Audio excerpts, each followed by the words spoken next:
जय धन्वंतरी मित्रों, हूँ पारंपरिक वैद्य रमजूभा सरवैया।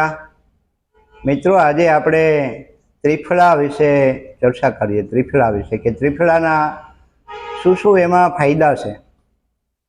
घणी वखत मीडिया में व्हाट्सएप द्वारा चर्चा थती होय के त्रिफला कई रीते बनाववुं, त्रिफला अमे लई शकीए, त्रिफला बधा लई शके, आवा बधा प्रश्नों थता होय छे। एटले आज इच्छा थई कि आपणे त्रिफला उपर विडियो बनावी।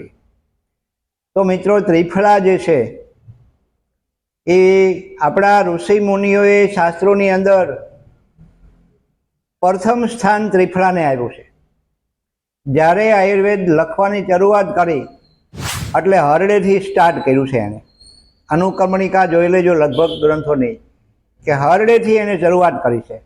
શું કામ કે નાની ઉંમરે બાળક 5-8 મહિનાનું હોય અને જેની માતા મૃત્યુ પામ્યા હોય તો એને માતા હરડેની ઉપમા આપી છે કે ગાયના ઘીમાં હરડે પલાળી અને પછી સિદ્ધ કરીને પછી એનો ઘસારો એને આપે અને બકરીનું દૂધ પાય છૂટ નાખેલું, તો એની માતાની ઉપમા આપી છે કે એની માતાના ધાવણ જેવું કામ કરે। આવું એક રસાયણ ફળ છે મિત્રો। પછી આમળાની વાત કરીએ તો આપણા ઋષિ મુનિઓ શાસ્ત્રોમાં લખ્યું છે કે આયુષ વધારે આમળા, આયુષની વૃદ્ધિ કરે આમળા, એનું અકાળે મૃત્યુ ન થાય આમળાનું સેવન કરે। એટલે आमळा एक रसायन है, धातु पौष्टिक से एक वादीकरण जेवू काम आपे। आमल की रसायन जेने कहेवाय। पछी मित्रों बेहड़ा, तो बेहड़ा छे ए स्वादे तूड़ा छे अने आपणा शरीरनी अंदर कफनी जे वृद्धि थी होय, समझो कि मेदनी वृद्धि क्यारे थाय, कफनी वृद्धि थया पछी अग्नि मन पड़े पछी ज आपणा शरीरमां मेद थाय। तो वजन घटाडवा माटे शुं करवुं जोईए? कफनुं शमन करवुं जोईए। तो हरडे बेहड़ानी अंदर आटलो बधो अद्भुत गुण है।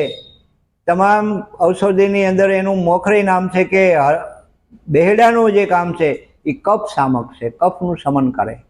तो मित्रों, कफथी 20 प्रकारना रोग थाय कि श्वास, सर्दी, उधरस, एलर्जी, मेदस्विता, पाचन, आ बधा उपर रामबाण काम है बेहड़ानुं मित्रों।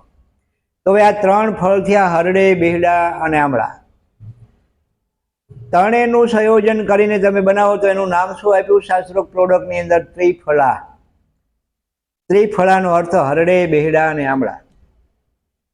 ઉત્તમ પ્રકારનું રસાયણ છે। કોઈ પણ રોગ હોય, કોઈ નિદાનની જરૂર જ નહીં, કોઈ પણ પ્રકારનો રોગ હોય અને માંદા ન પડીએ અને સાથે સાથ ધાતુ આપણા શરીરમાં જો પૂરક રાખવી હોય તો મિત્રો નિત્ય સેવન કરવાથી કોઈ હાનિ નથી। બધા त्रिफलाનું सेवन करी शके। एक खोराक समझवानो, एने दवा नहीं समझवानी, एक रसायन जेवुं काम करे त्रिफला। एने योग्य मात्राथी आपणे एने एनुं सेवन करवुं जोईए।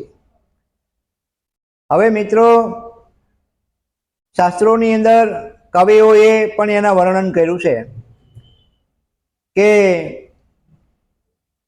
आखे त्रिफला दाते लूण, पेट न भरिए चारे खूण।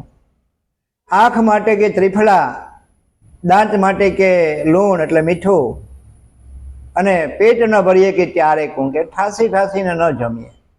सारू जीवन जीवવું હોય અને હોસ્પિટલોની લાઈનમાં ન ઊભું રહેવું હોય અને અકાળે મૃત્યુના મુખમાં ન જવું હોય તો આ રીતે જીવવાની વાત કરી આપણા ઋષિ મુનિઓએ। આમલકી રસાયણ નામ છે એનું, આમલકી રસાયણ। આમળાની વાત કરી છે। आमळा एक प्रकारનું रसायन है। आयुष वधारे आमळा आपणे कीधुं ने घणीक पहेला। पछी मित्रों, त्रिफलानुं सेवन करवाथी बाळकोना आँखोना नंबर वया जाय। त्रिफला धृत जेने कहेवाय, गायना घीनी अंदर त्रिफलानुं योग कम्प्लीट करी अने सिद्ध करी अने त्रिफला धृत ए पण आँख माटे, आरोग्य माटे अति उत्तम रसायन जेवुं काम करे मित्रों। घणी खरी औषधिना योगनी अंदर त्रिफलानुं मोखरे नाम है। त्रिफला लगभग औषधिनी अंदर त्रिफला पड़े छे। मेद घटाडवानी अंदर कोई पण प्रोडक्ट होय एमां त्रिफला होय ज। आवुं अद्भुत त्रिफलानुं काम छे मित्रों। હવે ઘણી વખત સંશય થાય લોકોને કે ત્રિફળા બનાવવું કેવી રીતે. ઘણા એમ કહે છે કે 1, 2 ને 3ની માત્રા લેવી, કોઈ એમ કહે છે કે 1, 2 ને 4ની માત્રા લેવી, કોઈ એમ કહે છે કે સમાન માત્રા લેવી. બહુ સમજવા જેવો પ્રશ્ન છે આ. લોકો આનાથી જ દ્વિધામાં પડી ગયા કે સાચું ત્રિફળા કઈ રીતે બનાવવું. તો સમજો મિત્રો કે હરડે આપણે કેવી લેવી જોઈએ ત્રિફળા બનાવવા માટે કે 10 ગ્રામથી વધીને ઉપરનો દાણો હોવો જોઈએ. જો આપણે ઔષધ ઉપચારમાં લેવું હોય તો ઊંચી ક્વોલિટીની સારી અને પીળા કલરની અને 10 ગ્રામથી મોટો દાણો જ હોવો જોઈએ, 10 ગ્રામથી નાનો દાણો ન હોવો જોઈએ. પછી મિત્રો બેહડા અને આમળા સારી ક્વોલિટીના. હવે તમે અનુભવ કરજો પ્રેક્ટિકલ કે 1, 2 ની 3ની માત્રાની જે મગજમાં છે આપણે કેવી રીતે છે, ખોટું નથી. તમે 1 10 થી 12 ગ્રામનો હરડેનો દાણો લેજો, પછી 2 તમે બેહડા લેજો અને 4 નંગ તમે આમળા લેજો. 1, 2 અને 4 7 નંગ થયા. હવે આ 7 નંગમાંથી અલગ અલગ તમે હરડેની 4 લઈ લેજો, 2 બેહડાની 4 લઈ લેજો અને 4 આમળા સૂકવેલા એને સ્વીપ, 4 આમળાની સ્વીપ લઈ લેજો. આ ત્રણેય અલગ અલગ રાખજો અને પછી એનું વજન કરજો, સમાન થશે. 1-2 ગ્રામ આગા પાછું થાય, નાના મોટું ફળ હોય તો, બાકી સમાન થશે. એટલે ઋષિ મુનિઓએ શાસ્ત્રોની અંદર કીધું છે, ફળની વાત કરી છે કે જો ફળ લેવા હોય તો કેવી રીતે, તો કે 1, 2 અને 4 આ રીતે લેવું. પણ એનો જે દળ છે એનો પાવડર બનાવ્યો એ તો સમ માત્રા થઈ. 100 ગ્રામ લ્યો, 10 ગ્રામ લ્યો, 50 ગ્રામ લ્યો, સમાન માત્રા થઈ. ખોટું નથી, આપણી સમજવાની ખામી. હરડેમાં દાણો જે 10 ગ્રામ ઉપરનો હોય તો એમાં બીજ નાનું હોય, બેહડાની ઉપર ચાલનું દળ ઓછું હોય એટલે બીજ મોટું હોય, બેહડાની આમળાની અંદર જળ તત્વ વધારે હોય એટલે એની સ્વીપ તમે સૂકવો એટલે એકદમ વજન ઘટી જશે, નાનું થઈ જશે. એટલે 1 હરડે, 2 આમળા, 2 બેહડા અને 4 આમળા, આ રીત છે. પછી આપણે પાવડર જ લેવો હોય તો આપણે 50 ગ્રામ લ્યો કે 100 ગ્રામ લ્યો, સમાન માત્રામાં.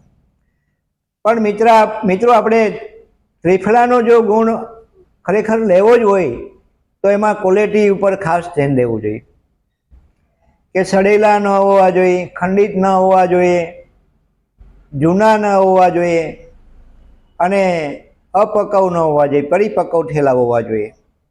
10 ગ્રામ ઉપરનો હરડેનો દાણો લેવો જોઈએ અને બેહડા સારી ક્વોલિટીના લેવા જોઈએ અને આમળા લેવા જોઈએ. અને સારી રીતે છાંયે સૂકવી અને એના બીજ બાદ કરી અને પછી એનો પાવડર બનાવવો જોઈએ. અને આજકાલ બજારની અંદરથી જે આપણે પાવડર વાપરીએ છીએ એમાં માર્કેટની સિસ્ટમ એવી છે કે લોકોને સસ્તું જોવે છે એટલે લોકો સસ્તું આપે છે.